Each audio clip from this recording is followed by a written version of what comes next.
আসসালামু আলাইকুম। শিরোনামে আপনাদের সাথে আছি মুমতাহিনা হাসনাত ঋতু।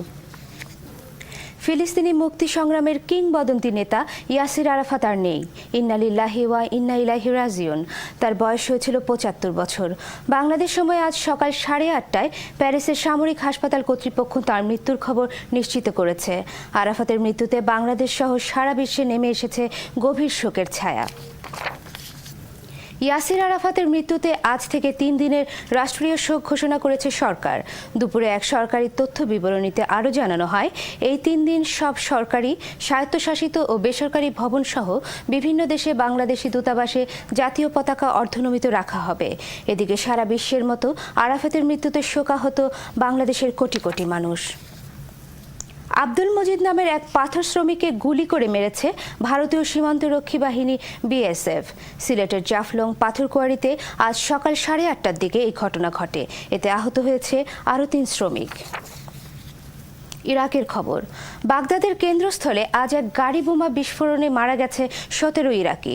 এদিকে ফালুজা অভিযানের ৪র্থ দিনে বড় ধরনের সাফল্যের দাবি করেছে মার্কিন সেনা কর্তৃপক্ষ। অভিযানের ৪ দিনে এ পর্যন্ত কমপক্ষে ৬০০ গেরিলাকে হত্যার দাবি করেছে মার্কিন সেনা কর্তৃপক্ষ। ক্রিকেট।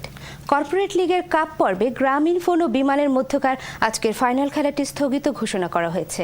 ফিলিস্তিনি প্রেসিডেন্ট ইয়াসির আরাফাত মারা যাওয়ায় এই সিদ্ধান্ত নেওয়া হয়েছে বলে জানিয়েছে টুর্নামেন্ট কমিটি। ঈদের পর ফাইনাল খেলাটি অনুষ্ঠিত হবার সম্ভাবনা রয়েছে। শিরোনাম এটুকুই। 10:30টায় রাতের খবর দেখার আমন্ত্রণ রইল। ধন্যবাদ সবাইকে।